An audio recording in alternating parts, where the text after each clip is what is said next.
Hello dear students, कैसे हो आप सब लोग। बच्चों, सबसे पहले तो आप सबको हैप्पी न्यू ईयर। ये 2023 का सबसे पहला लेक्चर है जो मैं अभी रिकॉर्ड करने वाला हूँ। तो आप सब बच्चे जो भी सोच के अभी मेहनत कर रहे हो अपनी स्टडी में, आप वो सब कुछ 2023 में अचीव कर पाओ। तो अभी हम अपना जो हमारा फर्स्ट लेक्चर है, जो आज के दिन का लेक्चर है, that is lecture number 6, vector algebra and calculus. और ये हमारा curl of A vector field का सेकेंड पार्ट है। तो लास्ट लेक्चर में हमने कर्ल का फिजिकल मीनिंग समझा था कि अगर हमारे पास एक वेक्टर फील्ड है, हम उसकी कर्ल कैलकुलेट करते हैं तो उसका मीनिंग होता है circulation per unit area, provided the area is very very small. अगर किसी भी वेक्टर फील्ड में रोटेशनल इफेक्ट है, या हम कह सकते हैं कि वर्लिंग इफेक्ट है, जैसे हमारे पास वो होता है ना, टोर्नेडो आता है, जैसे इस तरह से रोटेशनल इफेक्ट है, तो उस वेक्टर फील्ड की कर्ल नॉन जीरो आएगी। हमने कुछ वेक्टर फील्ड्स की एग्जांपल भी करी थी। लेकिन ये हमारा लास्ट एक टॉपिक रह गया था, which is expression for curl in Cartesian coordinates. ये हमने ना डेरिवेशन करनी है। ये डेरिवेशन जो है कभी कभी यूनिवर्सिटी एग्जाम्स में डायरेक्टली पूछ ली जाती है। मतलब ये नहीं है कि भाई ये ज़्यादा इंपॉर्टेंट उस पॉइंट ऑफ व्यू से नहीं है, exam competitive point of view से इंपॉर्टेंट नहीं है। लेकिन अगर आपको डेरिवेशन आ गई एग्जाम में कि भाई वो जो एक्सप्रेशन है डेल क्रॉस ए, हम जो वो डिटर्मिनेंट बना के सॉल्व करते हैं उसको ड्राइव करो, तब आपको ये डेरिवेशन करनी है जो अभी हम करेंगे। उसके बाद फिर हम कर्ल को स्फेरिकल पोलर कोऑर्डिनेट्स में कैसे कैलकुलेट कर सकते हैं और सिलेंड्रिकल कोऑर्डिनेट्स में। मतलब अगर आपको vector field r theta phi का फंक्शन दिया हो या s फाई z का फंक्शन दिया हो, तब आपको कर्ल कैसे कैलकुलेट करनी है, ये भी हम इसमें आज डिस्कस करेंगे। फिर उसके बाद ना, ये बहुत इंपॉर्टेंट टॉपिक है बीएससी स्टूडेंट्स के लिए। ये जब आप इलेक्ट्रिसिटी मैग्नेटिज्म पढ़ते हो ना, तो फर्स्ट चैप्टर में जो हमारा वेक्टर कैलकुलस है उसके अंदर हमारे पास डिफरेंट टाइप्स ऑफ फील्ड्स की डेफिनेशन आती हैं। जिसमें हमारे पास लैमिनार फील्ड, सोलेनॉइडल फील्ड, ये दो मेजर फील्ड्स हैं। इसकी क्या क्या प्रॉपर्टीज होती हैं, किसकी कर्ल जीरो होती है, किसी की डाइवर्जेंस जीरो होती है, वो सब चीज़ें क्या है, वो हम इस टॉपिक में स्टडी करेंगे। It is very very important. ये डायरेक्टली 2 मार्क 3 मार्क में पूछ लिया जाता है। What do you mean by solenoidal field, इसकी एग्जांपल दो। What do you mean by laminar field, तो ये भी हम करेंगे। फिर ये जो लास्ट टॉपिक है, ये है cross product of two vectors. तो मैंने डॉट प्रोडक्ट का अलग से लेक्चर डाला था, लेकिन क्रॉस प्रोडक्ट का लेक्चर हमारा मिस हो चुका है। So cross product of two vectors तो आपने +2 में भी किया हुआ है, और कर्ल में भी हमने क्रॉस प्रोडक्ट किया था, तो थोड़ी सी उसकी रिवीजन। उसके बाद स्केलर ट्रिपल प्रोडक्ट और वेक्टर ट्रिपल प्रोडक्ट, ये कैसे कैलकुलेट करने हैं, इनके क्या फिजिकल मीनिंग्स हैं, वो हम आज करेंगे। ये जो दोनों टॉपिक्स हैं ना, ये लास्ट वाले, ये जब हम कर्ल और डाइवर्जेंस और ग्रेडियंट, इनकी आइडेंटिटीज हैं हमारे पास, जो हम नेक्स्ट लेक्चर में करेंगे। कि अगर आपने डेल क्रॉस ए कैलकुलेट करना है, तो वहाँ वेक्टर ट्रिपल प्रोडक्ट की हमें जरूरत पड़ेगी। तो वहां पर ये चीजें यूज में आएंगी जब हम नेक्स्ट लेक्चर में जाएंगे। तो ये लास्ट वाला टॉपिक भी बहुत ज्यादा इंपॉर्टेंट है। सो इस लेक्चर को पूरा देखिए, अपने फ्रेंड्स के साथ शेयर करिए। ये हमारा वेक्टर अलजेब्रा और कैलकुलस का लेक्चर नंबर 6 है। तो चलिए हम अपना आज का लेक्चर स्टार्ट करते हैं। सबसे पहले डेरिवेशन करेंगे। Let us start. ये हमारे पास जो फर्स्ट टॉपिक है, that is expression for curl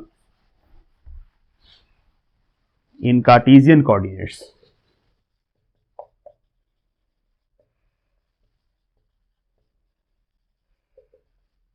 Cartesian coordinates क्या होते हैं, एक्स वाई जेड, मैंने शॉर्ट में लिख दिया। तो लेट अस अज्यूम दैट कि हमारे पास यहां पर इस रीजन के अंदर ये हमारे पास कुछ वेक्टर फील्ड लगी हुई है। मैं इसे सिंपली शो कर रहा हूं, a vector which is the function of r vector. So r vector is x i cap plus y j cap plus z k cap. तो यहाँ पर हमारे पास एक वेक्टर फील्ड लगी हुई इस रीजन में। ये हमारा रीजन है, ये जेड एक्सिस है, ये हमारा एक्स एक्सिस है, ये हमारा वाई एक्सिस है। अब यहाँ पे हमें अगर वेक्टर फील्ड लगी हुई है और हमने एक क्लोज लूप कंसिडर कर ली, क्लोज पाथ, इस तरह से जैसे हम हमेशा करते हैं, ऐसे क्लोज पाथ कंसिडर कर लिया, ये हमारी लूप है। सो इस क्लोज पाथ के अलोंग हमें सर्कुलेशन कैलकुलेट अगर करनी है, मतलब ए डॉट डी एल को कैलकुलेट करना है। और अगर हम उस ए डॉट डी एल को एरिया से डिवाइड कर दें, यही जो एरिया है, इस एरिया वेक्टर को हम ऐसे रिप्रेजेंट कर लेते हैं एस एक्स वैक्टर। इसका मैग्नीट्यूड एस एक्स है, इसकी डायरेक्शन एक्स एक्सिस वाली है, इसलिए मैंने एस के पैर में एक्स लगा दिया। सो इस एरिया से अगर हम डिवाइड कर दें और साथ साथ लिखें कि जो एरिया है that is very very small, इस चीज को ध्यान में रखना। ये कर्ल की डेफिनेशन है, हमने कल देखा था कि this is actually magnitude of curl of vector field. लेकिन अभी हम सिर्फ एक्स कंपोनेंट की बात कर रहे हैं, तो मैंने यहाँ पे एक्स लगा दिया। एक्स क्यों लगाया, क्योंकि बेसिकली जो वेक्टर फील्ड है उसकी कर्ल तीनों डायरेक्शंस में होंगी, 3 कंपोनेंट्स होते हैं ना, तो ये एक्स कंपोनेंट है। अगर मैं एरिया ऐसे ले लेता यहाँ पे इस तरह से, मतलब एक्स वाई प्लेन के पैरेलल, तो हमारा एरिया वेक्टर बाहर की तरफ आता आपकी तरफ, तो उस केस में z कंपोनेंट होता। और अगर मैं एरिया वेक्टर ऐसे ले लेता, सरफेस ऐसे लेता, एरिया वेक्टर ऊपर चला जाता y एक्सिस की तरफ, तब हमारे पास वो होता y कंपोनेंट ऑफ कर्ल। तो हमें सिर्फ x कंपोनेंट ऑफ कर्ल को इस डेरिवेशन में ड्राइव करना है, फिर बाकी दो हम सिमिलरली करके लिख सकते हैं। तो अब इसको ड्राइव कैसे करना है, लेट अस सी। तो हम यहां पर क्लोज्ड पाथ को मान लेते हैं P Q R S, ये इसका नाम है। साइड्स भी मान लेते हैं, ये क्लोज्ड पाथ की कुछ साइड्स भी होंगी ना, तो y एक्सिस की तरफ डेल्टा y, ये यहां से लेके यहां तक, z एक्सिस की तरफ बाहर की तरफ। देखो ये z एक्सिस ना होता है ना, जो ये इस व्हाइट बोर्ड के ऐसे परपेंडिकुलर होता है, लेकिन हम ड्रॉ कैसे करें, सो ड्रॉ करने के लिए ऐसे ड्रॉ किया जाता है। तो आप इस z एक्सिस को, OZ डायरेक्शन को इस व्हाइट बोर्ड से बाहर की तरफ इमेजिन करेंगे। इसी तरीके से ये जो QR साइड है ये ऐसे बाहर की तरफ आ रही है, लेकिन बनाते हम ऐसे हैं, ठीक है। तो ये डेल्टा Z साइड है, ये डेल्टा Z साइड है, ये डेल्टा Y, ये डेल्टा Z। सिमिलरली ये भी हमारे पास डेल्टा Y होगी और ये भी डेल्टा Z होगी। ध्यान रखेंगे कि जो हमारा delta Y into delta Z है, ये हमारे पास इस एरिया के बराबर आएगा SX।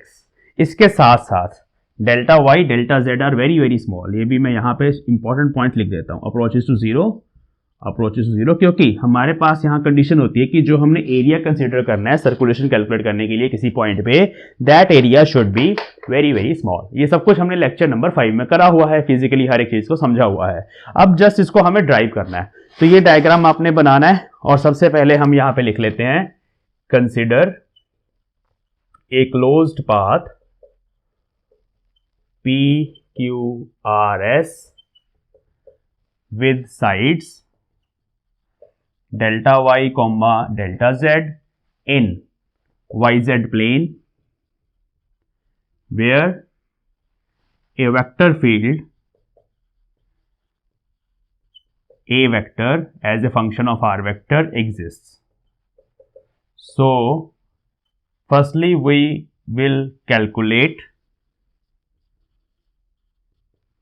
x component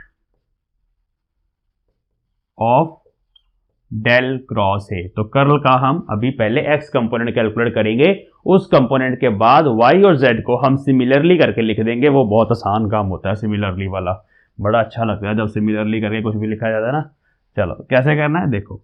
तो हमें इसका मैग्नीट्यूड पता है बाय डेफिनेशन, हमने फिजिकल सिग्निफिकेंस किया है। दोबारा से लिख रहा हूं कि वो limit Sx approaches to 0 1 by Sx and circulation of A dot A vector है। सो ये हमारे पास इक्वेशन 1 है। अब यहाँ हम पूरा लिख देते हैं P Q R S। तो हम जब इस पाथ के अलॉन्ग करेंगे इसको इंटीग्रेट, इस वेक्टर फील्ड को, तो हमारे पास ये चीज आएगी। इसको ऐसे लिख सकते हैं 1 by Sx, bar bar limit लिखने की जरूरत नहीं है, चलो एक बार लिख लेता हूं। और यहां इसको ऐसे खोल के लिख लेना, ये क्लोज लाइन इंटीग्रल है, इसको P टू Q, यहां एक बड़ी ब्रैकेट लगा देंगे, P to Q A dot DL। पहले हम P टू Q करेंगे इंटीग्रेट, फिर हम करेंगे Q से लेके R तक A वेक्टर को इंटीग्रेट, फिर हम करेंगे R टू S तक A वेक्टर को इंटीग्रेट, और फिर हम करेंगे S to P again, Z यहां लिख देते हैं ये। तो ये हमारे पास एक एक्सप्रेशन है जिसको अभी हमें सॉल्व करना है। तो हम बारी बारी सॉल्व करेंगे, कलर चेंज कर लेते हैं, ध्यान से देखिए। This is equation number 2। सो इस इक्वेशन में ब्लू कलर से देखिए, पहले P टू Q सारे सॉल्व करके यहां पुट करेंगे लास्ट में ना। सो पहले हम करेंगे P to Q। P to Q जब आप इसको इंटीग्रेट करेंगे you will get A dot DL। देखिए P से लेके Q तक हमारे पास जो वेक्टर फील्ड एग्जिस्ट कर रही है उसका यहाँ पे Y कंपोनेंट होगा कोई, तो हमने उस AY को, Y कंपोनेंट को मैंने AY बोला, उस AY को यहाँ पे यूज करना है। सो आई विल राइट AY और डॉट DL का मैंने DL लिख दिया, साथ में आएगा कॉज ऑफ थीटा क्योंकि यहाँ पे डॉट प्रोडक्ट है। अब देखिए मैं Y कंपोनेंट की बात कर रहा हूं। सो Y कंपोनेंट हमारा ऐसे ऊपर की तरफ होगा, और हम जा भी कैसे रहे हैं, P से लेके Q तक ऊपर की तरफ ही जा रहे हैं, मतलब DL की डायरेक्शन में। DL बना के दिखाते हैं, यहाँ पे रेड कलर कहाँ है, ये रहा। तो यहाँ पे ये छोटी सी लेंथ, इसको हम dl वेक्टर बोलेंगे। तो dl की डायरेक्शन इसके लिए ay के जैसी सेम है। तो थीटा एंगल 0 डिग्री है, cos थीटा 1 है, तो उसको एक बार लिख देता हूँ, बार बार नहीं लिखूंगा। cos 0 वो 1 है। इसको सॉल्व करेंगे। Now ay is constant over this small length delta y, और वैसे भी y कंपोनेंट की बात हो रही है, सो इस सेक्शन में ay ऑलमोस्ट कांस्टेंट है। सो इसको लिखेंगे ay इंटीग्रेशन ऑफ dl, और dl इस लेंथ का पार्ट है, pq लेंथ का पार्ट है। सो जब आप dl को इंटीग्रेट करेंगे वो टोटल लेंथ डेल्टा y आएगी। सो जब आप इसको सॉल्व करोगे ये आएगा ay delta y। So this is equation number 3। ये सारी इक्वेशन ना यहाँ पे पुट करनी है लास्ट में जाके। तो ये हमारे पास पहले आया P से लेके Q तक, P से लेके Q तक A डॉट dl की integration simply ay delta y है। यहां तक वीडियो को पॉज करके नोट्स बना लो, फिर उसके बाद आगे चलेंगे। हाँ जी, तो आई होप आपने कर लिया इतना। ऊपर वाला पार्ट रब कर देते हैं यहाँ से, ये इक्वेशन हम बाद में लिख लेंगे दोबारा से। अब हमें करना है वापस Q से लेके R तक integrate. So let us do with black colour. Second हमारी टर्म थी integration of A dot dl फ्रॉम Q टू R। यहाँ ना गोला नहीं लगाना, ये ओपन लाइन इंटीग्रल है क्योंकि हम सिर्फ इतना इंटीग्रेट कर रहे हैं, पूरा नहीं कर रहे अभी। सो यहाँ ऐसे गोला नहीं लगाना। सो अब कैसे करना है देखो। अब सबसे पहले आप ये देखिए कि यहाँ पर हमारे पास ay है, ठीक है। अब जब हम Q से लेके R तक आएंगे, हम आ रहे हैं z डायरेक्शन के अलोंग, यहाँ हमारा z एक्सिस था, तो हम आ रहे हैं z के अलोंग। अब जब z के अलोंग जाओगे there will be small change in y component, और वो चेंज कितना होगा पहले देखो ध्यान से। Q से R ऐसे लिखना है, हमारे पास जो y कंपोनेंट था यहाँ पे ay था वो सेम ही है, यहां से लेकर यहां तक ay ऑलमोस्ट सेम है। ay में हमें अब कुछ ऐड करना है क्योंकि अब हम z डायरेक्शन में आ रहे हैं, तो क्या ऐड होगा, rate of change of y component with respect to z axis into the distance you moved. तो जब आप Q से लेके R तक आओगे, आप डेल्टा z से मूव करे हो, सो जो आपकी वेक्टर फील्ड है जो कि नॉन यूनिफॉर्म है, जो हर किसी डायरेक्शन में चेंज हो सकती है, उस वेक्टर फील्ड को हमें इस तरह से लिखना है। जो भी यहाँ पे ay कंपोनेंट है, दोबारा बना देते हैं, यहाँ ay है, हम इधर आए डेल्टा z अमाउंट से, तो यहाँ होगा ay plus rate of change of y component with respect to z into delta z। तो यहाँ पे फील्ड ये वाली होगी r पॉइंट पे, ये r पॉइंट है, ये हमारा q पॉइंट है। चलो, तो ये हो गया हमारा a वेक्टर। अब dl की बात करेंगे। सो dl इज नाउ दिस, ये स्मॉल dl की डायरेक्शन भी z एक्सिस वाली है। सो यहाँ पर dl डॉट dl लिखेंगे तो वो ऐसे ही आएगा, dl cos 0 आएगा, इस केस में भी ऐसे लिखा जाएगा। Now this is a field which is constant. हमने वो सारी वेरिएशंस वगैरह सब लेके ये फील्ड कैलकुलेट कर ली r पॉइंट पे जो बाहर आ जाएगी। सो ये बनेगा ay plus partial ay by partial z delta z,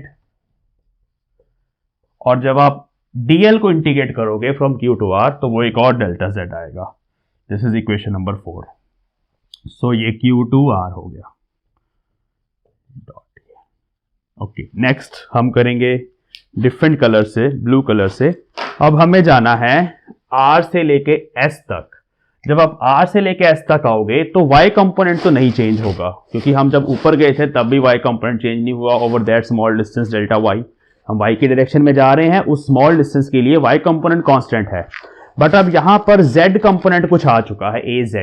तो जब हम यहां से नीचे जाएंगे, कंपोनेंट az है बट हम जा रहे हैं इस डायरेक्शन में, that will change when we go along y axis. So इस पूरी की पूरी फील्ड को जो हमने r पॉइंट पे ये अभी कैलकुलेट करी थी, इसको हम az बोल देते हैं। तो अब मैं इन टर्म्स ऑफ az बात करूंगा, ध्यान से समझेंगे। Integration of r to s a dot dl, ध्यान से समझना इसको। So integration r to s। अब a क्या है यहाँ पे, a यहाँ पर जो r पॉइंट पे मैंने फाइनली कैलकुलेट करा वो az है, तो इसको मैं लिख रहा हूं az। अब मैं जा रहा हूं नीचे की डायरेक्शन में, y के opposite. So I will have minus sign here, rate of change of z component now with respect to y axis. क्यों? क्योंकि हम y के अलोंग जा रहे हैं। लास्ट केस में हम z के अलोंग जा रहे थे, तो variation with respect to z check करी थी। अब हम y के अलॉन्ग जा रहे हैं, variation with respect to y करेंगे। माइनस साइन क्यों आया? क्योंकि डेल्टा y नीचे की तरफ नेगेटिव होगा, ऊपर की तरफ डेल्टा y पॉजिटिव है, नीचे की तरफ डेल्टा y नेगेटिव होगा, सो यहाँ माइनस साइन आएगा, नंबर 1। तो यहाँ पे जब आप डॉट प्रोडक्ट सॉल्व करोगे, यहाँ पे dl और cos 180 डिग्री आएगा, ठीक है, क्योंकि जो हमारा डेल्टा y है ना, हम डेल्टा y की जब बात कर रहे हैं यहाँ पर, delta y is increasing in this direction, but जब हम नीचे की डायरेक्शन में जाएंगे तो हमारा डेल्टा y नेगेटिव आएगा। तो जब आप इसको इंटीग्रेशन को सॉल्व करोगे तो answer should be minus delta y, इसलिए सो cos 180 डिग्री का एक माइनस यहाँ आ जाएगा हमारे पास, ये सारी की सारी फील्ड आ जाएगी जिसकी वेरिएशन हमने देख ली है, ये हमारे पास फील्ड है डेल्टा y, और यहाँ पे जब आप इंटीग्रेशन सॉल्व करेंगे dl की तो एक डेल्टा y और आएगा। This is equation number 5। अब लास्ट हमारा पार्ट रह गया, लेकिन उससे पहले हम यहाँ az पुट करेंगे, तो ये मैं ना सेव करके रखता हूँ, ये साइड पे सेव करके रखते हैं। हमारे पास सबसे पहले वाला जो था P2Q, उसको मैं यहाँ लिख रहा हूँ P2Q A डॉट dl, जो इक्वेशन 1 थी, ये किसके बराबर था? ay delta y। चलो ये हम बाद में पुट करेंगे। यहाँ पे हमें इस az को पुट करना है जो ये है, तो ये बनेगा minus ay plus partial ay by partial z delta z। ये मैंने az की वैल्यू पुट करी यहाँ से, ठीक है, ये वाली, और ये as it is minus partial az by partial y delta y, और एक डेल्टा y बाहर है। So this is the equation. इसको हम लिख लेते हैं, इसको लिख लेते हैं इक्वेशन 5। तो यहाँ तक वीडियो पॉज कर लो और इतना नोट कर लो, फिर हम आगे चलेंगे। तो अब यहाँ पे ये जो R2S है, हम इस पॉइंट तक पहुंच चुके हैं ना, ये R2S है, इसको मैं बना के भी दिखाता हूँ आपको, आप भी बना लो कॉपी पे। R से लेके S तक जब हम आए, यहाँ पे हमारी फील्ड R पॉइंट पे ये थी, which is ay plus partial ay upon partial z delta z, और यहाँ पे फील्ड हमारी ये आई है S पॉइंट पे, ये माइनस और डेल्टा y नहीं लिखना, सिर्फ ब्रैकेट वाली को फील्ड मानना है। तो ये हमारे पास आई है ay प्लस वो उतना ही है, वो ऊपर वाला ही है, लेकिन उसमें ऊपर वाले पार्ट में, इस पार्ट के अंदर ये नेगेटिव से आएगी वेरिएशन, हम नीचे आए हैं, so minus partial az by partial y delta y। तो अब हम S पॉइंट तक पहुंच चुके हैं। अब हमें S पर ये फील्ड हमारे पास है, ओवरऑल फील्ड। जब हम S से P तक इंटीग्रेट करेंगे तब क्या होगा? तब इस फील्ड में फिर से वेरिएशन आएगी, now with respect to z axis, क्योंकि हम z एक्सिस के अलॉन्ग जा रहे हैं ना। देखो बाहर की तरफ हमारा z एक्सिस है, ऐसे अंदर जाएंगे तो ऑपोजिट z डायरेक्शन में जाएंगे, सो माइनस साइन आएगा वहां पे with respect to z। y component को हम डिफ्रेंशिएट करेंगे, यहाँ पे हमारे पास y फील्ड थी, यहाँ पे फील्ड थी ay, तो हम बिल्कुल उसके सामने हैं, सो उसको डिफ्रेंशिएट करेंगे, देखें कैसे लिखना है। इसके बाद ऊपर चलते हैं वापस, ये मैं रब कर रहा हूं, साथ साथ नोट्स नहीं बनाओगे तो कुछ समझ नहीं आना, कॉपी पे लिखा होना जरूरी है, इसीलिए बोलता हूं वीडियो पॉज करो और अपने नोट्स बनाओ। एक बार होगी डेरिवेशन अच्छे से, फिर उसके बाद कोई टेंशन नहीं, हमेशा हो जाएगी। चलो अब देखो नेक्स्ट हमारा part, integration S to R A dot dl। तो जब आप S पॉइंट पर हैं, वहां पर हमारी फील्ड S पॉइंट पर ये वाली है, ये सारी लिखूंगा मैं यहाँ पे, ay plus partial ay by partial z delta z minus partial az upon partial y delta y। ये तो है ही है, लेकिन अब हम ऑपोजिट डायरेक्शन में जा रहे हैं, तो again I get minus sign, rate of change of y component with respect to z now into delta z, क्योंकि देखो हम कितना मूव करें, S से लेके P तक हम मूव करें डेल्टा z अमाउंट से, सो S से लेके P तक, सॉरी P तक, S से लेके P तक हम कितना मूव करें बाय डेल्टा z अमाउंट। यहां पर y कंपोनेंट था तो ये बिल्कुल उसके सामने है, ये वाला पॉइंट S पॉइंट, तो वो जो y कंपोनेंट है वो सेम ही रहेगा, उस y कंपोनेंट में चेंज आएगा विद रिस्पेक्ट टू z जब हम वापस जाएंगे। सो जब हम विद रिस्पेक्ट टू z वापस जाएंगे तो there will be small change with respect to z into delta z। ये कट जाना बाद में देखना, इसके साथ कट जाना, जो इस डायरेक्शन में चेंज आया था वो उस डायरेक्शन में जब हम वापस जाएंगे कैंसिल हो जाएगा, सो इसीलिए लिखा है। तो ये पूरी फील्ड है वापस इस पॉइंट पे, P पॉइंट पे, लेकिन इसके साथ साथ as we are going in negative z direction, तो यहां पर एक माइनस साइन लगा देते हैं और dl लिख देते हैं, वही 180 वाला चक्कर आप ऐसे लिख सकते हैं। तो ये सारी की सारी ब्रैकेट बाहर आ जाएगी इंटीग्रेशन से, because this is the final field जो कट रहा है वो कैंसिल ही कर देते हैं। यहाँ पे देखो ध्यान से क्या कैंसिल हो रहा है, ये दो टर्म सेम है ना, plus sign minus sign terms are same, cancel हो गई। बाकी क्या बचा, a y minus partial A z upon partial y delta Y, ये बचा, ये वाला माइनस साइन बचा। और क्या बचा, डी एल, डी एल की इंटीग्रेशन डेल्टा जेड, क्योंकि हम एस से पी तक जा रहे हैं, डेल्टा जेड। तो ये हमारी लास्ट इंटीग्रेशन आई है, ए एस टू पी। अब ये सारी इंटीग्रेशन हमें पुट करनी है इन आवर एक्सप्रेशन जो हमारे पास था, मैं वो लिख रहा हूं, ध्यान से देखिए, रेड कलर से लिखेंगे, del cross A X component 1 by S X, तो वो बहुत स्मॉल है, वो बार बार नहीं लिखने की जरूरत, इंटीग्रेशन या ब्रैकेट, ब्रैकेट के बाद पहले हमारे पास था P2Q, सो P2Q का ये रिजल्ट है, इसको हम लिखेंगे ए वाई डेल्टा वाई प्लस, उसके बाद हम आए Q से लेके R, सो Q से लेके R तक का रिजल्ट हमारा है वो यहाँ पे था, मैं लिख रहा हूँ, वो था a y plus partial A Y by partial z delta, एक डेल्टा जेड अंदर था ब्रैकेट के ये वाला, और एक ऐसे करके ब्रैकेट के बाहर भी डेल्टा जेड था, ऐसे, ठीक है। कलर चेंज करता हूँ, थोड़ा सा लाइट है ये। तो ये दो टर्म्स हो गई, Q से लेके R तक हम आ चुके हैं, ये वो वाली टर्म है, plus R to S, so R to S वाली टर्म ये पड़ी हुई है नीचे, R टू S वाली है ना, ये R टू S थी, इसको हम यहां लिख लेते हैं पूरी टर्म को ब्रैकेट के अंदर, सो माइनस साइन ए वाई के साथ डेल्टा वाई को मल्टीप्लाई कर देते हैं, यहाँ पे कर देते हैं, ठीक है, minus delta Z delta Y, ये माइनस साइन अंदर चला गया ना, प्लस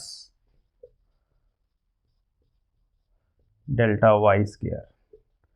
तो ये नीचे वाली इक्वेशन नंबर 5 सारी की सारी ध्यान से देख लो, ये माइनस साइन अंदर गया, ए वाई से डेल्टा वाई मल्टीप्लाई हुआ, यहाँ आ गई टर्म, ये माइनस साइन यहाँ गया, फिर डेल्टा जेड से डेल्टा वाई मल्टीप्लाई हुआ, यहाँ आ गई टर्म, माइनस साइन यहाँ आ गया, प्लस बन गया डेल्टा वाई स्क्वायर।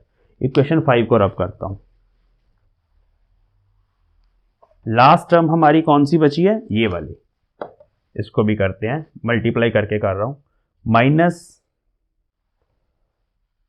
ए वाई डेल्टा जेड, ये माइनस माइनस प्लस, पार्शल ए z upon partial y delta z, ये ब्रैकेट बंद, ठीक है जी। तो ये हमारे पास बना है सारा हिसाब किताब। अब हम देखते हैं क्या क्या कैंसिल हो रहा है, यहां तक पहले लिख लीजिए, ये कंपोनेंट पूरा लिख लीजिए ध्यान से, कॉपी पर अगर नोट्स बनाए होंगे तो साथ साथ जो जो चीज़ें भी मैं ऊपर से उठा के सब्स्टिट्यूट कर रहा हूँ आपको समझ आएंगी। नोट्स बनाने बड़े ज़रूरी हैं, फालतू चीज़ें मैं डिलीट कर रहा हूँ, ये डायग्राम आपने बना लिए होंगे छोटे छोटे। तो अब हमारा काम है फाइनल एक्सप्रेशन का, ये भी हमने लिख लिया हुआ है, इसको भी रब कर देते हैं।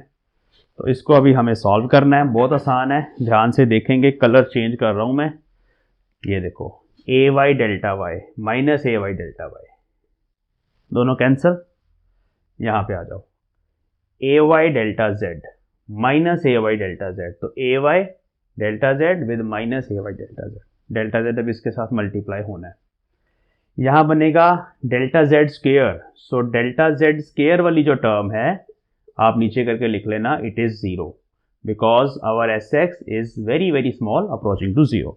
अब उसमें डेल्टा जेड का भी स्क्वायर कर दिया, जो बहुत छोटी क्वांटिटी थी उसका स्क्वायर करेंगे वो और छोटी हो जाएगी, so this term will be neglected. Similarly ये वाली टर्म डेल्टा वाई का स्क्वायर है, ये भी 0 होगी because again S X approaching to 0, तो ये टर्म भी खत्म हो गई। क्या बचा हमारे पास, हमारे पास ये दो टर्म्स बची, एक ये वाली और एक ये वाली, जो मैं यहाँ पे लिख रहा हूँ लाइन लगा के। सो आई गॉट, ये जो मेरा डेल क्रॉस ए का एक्स कंपोनेंट है वो है 1 बाई एस एक्स, वो क्या था डेल्टा वाई डेल्टा जेड, ये वाला एरिया हमें निकालना है, तो this side multiplied by this side, ये 1 बाई एस एक्स को मैंने पुट कर दिया, ये टर्म 0 है, ये कट गई, ये बची, और ये इसको आगे लिख लेते हैं प्लस वाली को, तो ये लिखा partial A Z by partial Y minus ये लिख लेते हैं partial A Y by partial Z, और साथ में डेल्टा वाई डेल्टा जेड दोनों के पास है, उसको बाहर लिख लेते हैं। नजर आ रहा है आपको? डेल्टा वाई डेल्टा जेड आना चाहिए, इसको इससे कैंसिल कर देंगे। सो दिस इज एक्स कंपोनेंट, तो बड़ा आसान है। सिमिलरली वाला टाइम आ गया, क्या मजेदार टाइम होता है ये। एक्स के बाद वाई, वाई के बाद जेड, तो वाई के बाद नीचे आएगा जेड और जेड के बाद नीचे आएगा एक्स। अब ऊपर कैसे निकालने हैं कंपोनेंट? देखो जेड वाई, वाई के बाद अगला वाला कंपोनेंट एक्स, और एक्स के बाद अब देखो यहां देखो y कंपोनेंट लिख रहे हैं ना, तो ऊपर x और z आएंगे। जब आप x कंपोनेंट लिखते हो तो ऊपर z और y ही आते हैं, ऐसे याद कर सकते हैं। जब आप y कंपोनेंट लिख रहे हो ऊपर x और z आएंगे। x वाले कंपोनेंट को with respect to z differentiate करना है, z वाले को विद रिस्पेक्ट टू x करना है। ये सिमिलरली लिखना भी इतना आसान नहीं है। ऐसे ही z कंपोनेंट, अब z कंपोनेंट जब आपने लिखना है तो नीचे पहले x आएगा विद रिस्पेक्ट टू x, फिर आपने विद रिस्पेक्ट टू y करना है। जहां x है ऊपर y लिख देना है, जहां y है ऊपर x लिख देना है। So this is our z component. तो ये कर्ल के तीनों कंपोनेंट्स हैं। जैसे मैंने आपको लेक्चर की स्टार्टिंग में बताया था कि जो हमारा y कंपोनेंट है उसकी डायरेक्शन y एक्सिस की तरफ ऊपर की तरफ होगी। उसके लिए आपको ऐसे एरिया कंसिडर करना पड़ेगा, मैं करके दिखाता हूँ। ये वाला एरिया, यहाँ पे ऐसे लूप माननी पड़ेगी। उस लूप के अलॉन्ग जब आप इंटीग्रेट करेंगे तो y कंपोनेंट आएगा जिसकी डायरेक्शन ऊपर की तरफ होगी। इसी तरह से जो हमारा z कंपोनेंट है वो इस सरफेस के लिए आएगा, बना के दिखाता हूँ। ये सामने वाला सरफेस ऐसे, इसके लिए डायरेक्शन आपको ऐसे लेनी पड़ेगी लाइक दिस। तो उसको जब आप इंटीग्रेट करेंगे हमारे पास एरिया ये वाला आएगा सामने वाला उस केस में। सो ये कंप्लीट डायग्राम है, ऐसे आपने कंप्लीट डायग्राम बनाना है। सो ये हमारे पास कर्ल का डेल क्रॉस ए का इधर z कंपोनेंट आएगा, और इधर हमारे पास डेल क्रॉस ए का y कंपोनेंट आएगा। ठीक है, तो ये तीनों लिख लिया हमने। अब आप देखो इसको आप डिटर्मिनेंट फॉर्म में लिख सकते हो। इसके साथ अगर मैं आई कैप लगा दूं, इसके साथ जे कैप लगा दूं, इसके साथ के कैप लगा दूं, तो हमारा फाइनल एक्सप्रेशन बन गया। So we can write all the three components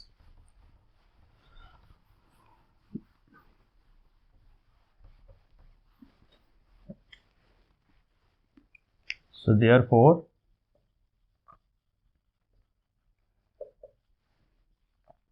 तीनों कंपोनेंट में ना फिर आप नीचे एक्स वाई जेड नहीं लगाएंगे, या मोड भी नहीं लगाना, क्योंकि हम कंप्लीट लिख रहे हैं। जे कैप के कैप,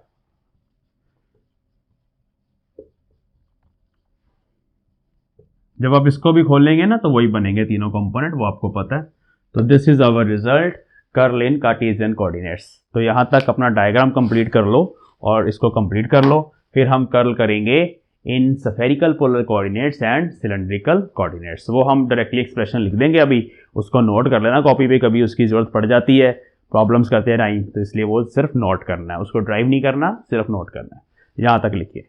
हाँ जी स्टूडेंट्स, तो ये है कर्ल के expressions in spherical polar coordinates and cylindrical coordinate system.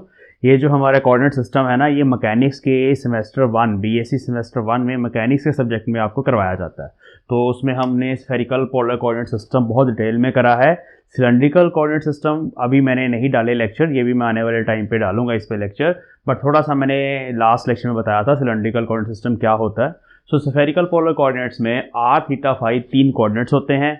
उसके यूनिट वेक्टर भी डिफरेंट होते हैं, R cap, theta cap, phi cap, तीनों आपस में म्यूचुअली परपेंडिकुलर होते हैं यूनिट वेक्टर्स। और यहाँ पे जो a r, a theta, a phi है, they may be function of r, theta and phi. तीनों का भी हो सकता है फंक्शन, सिर्फ आर और थीटा का हो सकता है, या सिंपल आर का हो सकता है, या किसी भी सिंगल वेरिएबल का हो सकता है, सबका भी हो सकता है। So they may be function of r, theta and phi. तो जब आपने कर्ल कैलकुलेट करनी है तो ये एक्सप्रेशन आपके सामने जो लिखा गया है ये उसी तरह से डिटर्मिनेंट को सॉल्व करके ही लिखा गया है, लेकिन इसमें कुछ चीज़ें ध्यान देने वाली होती हैं जब हम पार्शियल डेरिवेटिव्स करते हैं, उसको ध्यान में रखा गया है। सो आपने डायरेक्ट ये वाला एक्सप्रेशन याद रखना है, इसको ड्राइव नहीं करना, ड्राइव करने की जरूरत नहीं है, लेकिन इसको 2 बार 3 बार लिख के देखेंगे तो ये याद हो जाएगा आपको। ध्यान रखना है यहाँ पे r cap, theta cap, phi cap ही आएंगे, i cap, j cap, k cap नहीं आएंगे।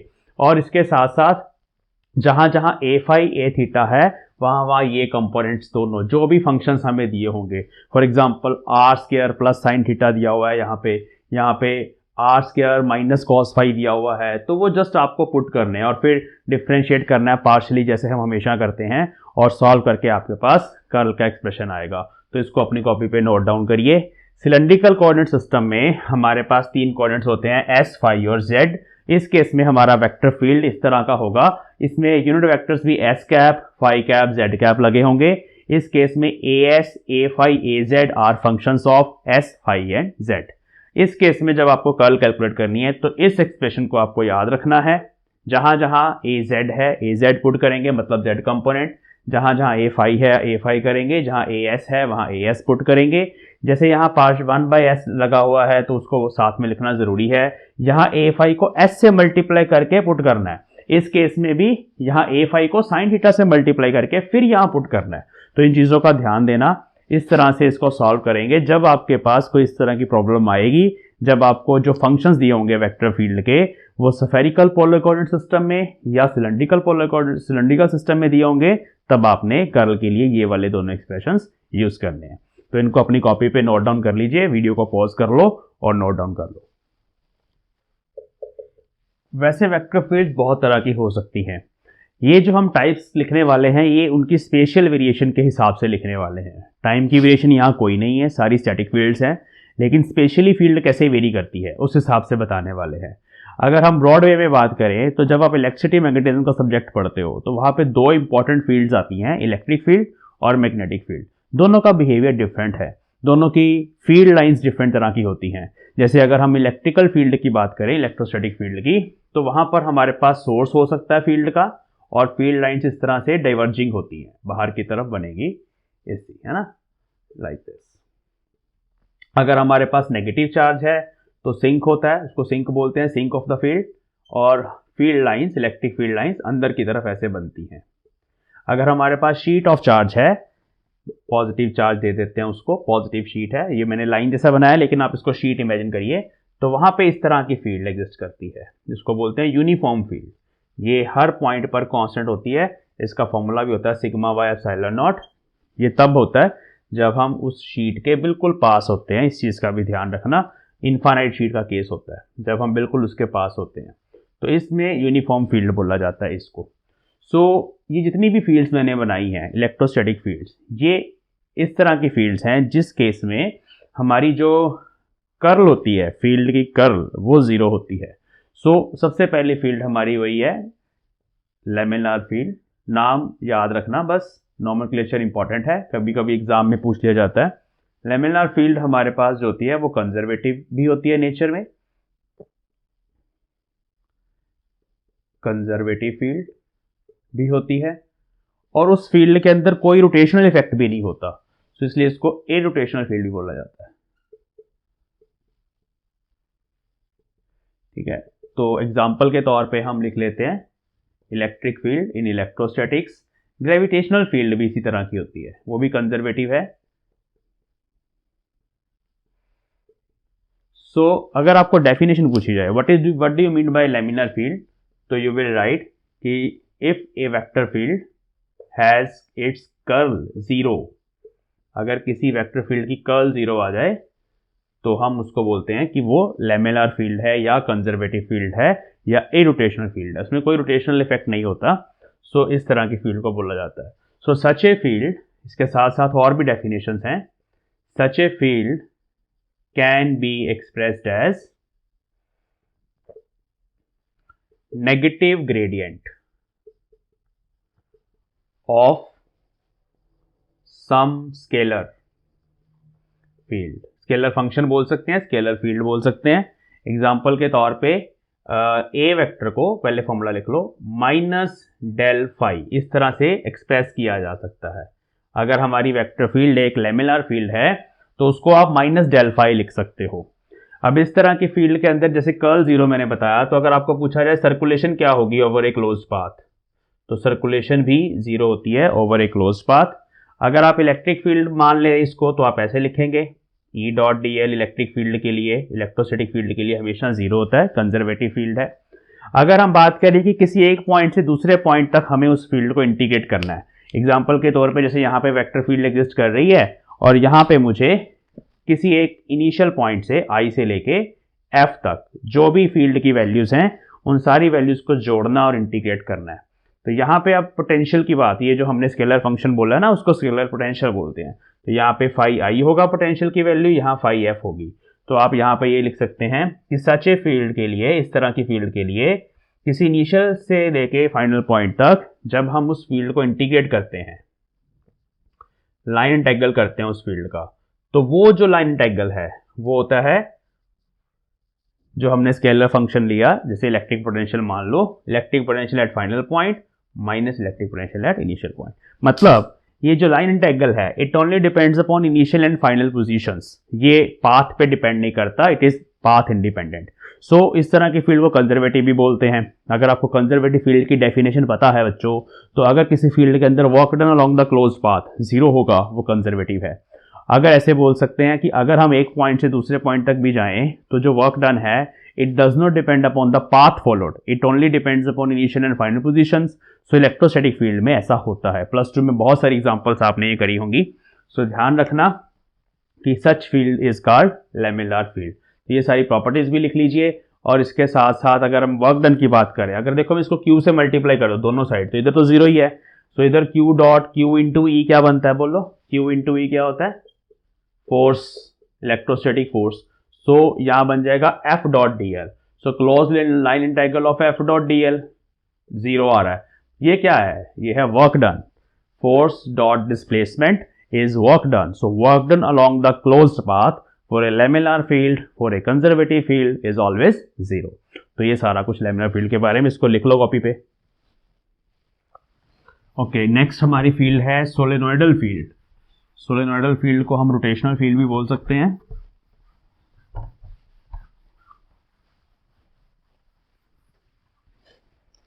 So second type of field is vector field is solenoidal vector field. नाम से पता चला सोलेनॉइड जैसी, ठीक है। सो अगर किसी फील्ड की डाइवर्जेंस जीरो आ जाए, divergence if for a vector field B vector, अभी इसको बी वेक्टर मान लेते हैं, क्या हो जाए, डाइवर्जेंस जीरो आ जाए। अगर आपको कोई वेक्टर फील्ड दी हो और पूछा जाए क्या ये सोलेनोइडल है या नहीं, तो आप क्या करेंगे, डाइवर्जेंस कैलकुलेट करेंगे। डाइवर्जेंस अगर जीरो आ जाती है तो वो सोलेनोइडल फील्ड है, then it is called solenoidal field. So देखने में कैसी होती है, इस तरह की, ये देखे हो इस तरह की फील्ड लाइंस कभी, these are closed loops, है ना, closed loops। so magnetic field lines are always closed loops, ये पढ़ा होगा आपने। मोनोपोल एग्जिस्ट नहीं करते, डाइपोल एग्जिस्ट करते हैं हमेशा। गॉस लॉ ऑफ मैग्नेटिज्म भी बोला जाता है इस तरह की इक्वेशन को। So field lines are always close loop, देखने में ऐसी होती है।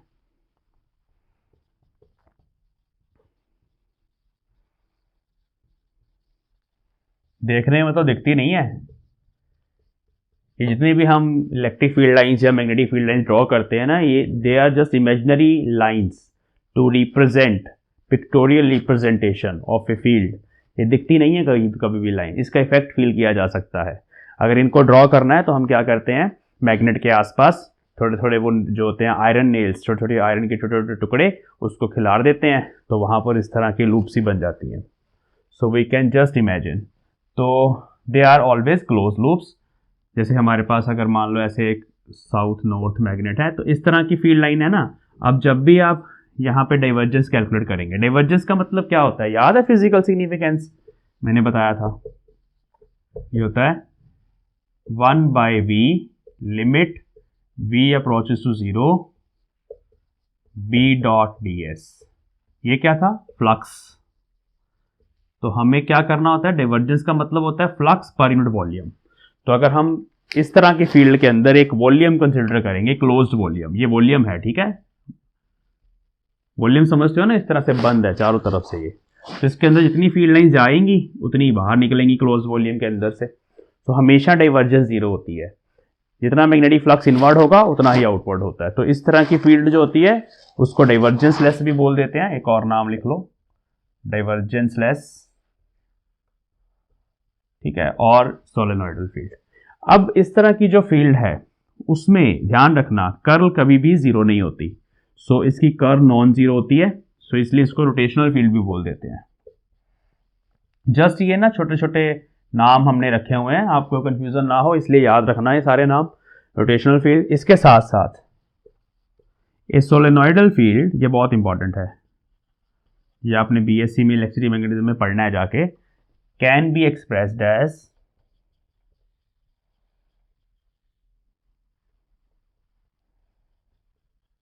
Curl of some other vector field.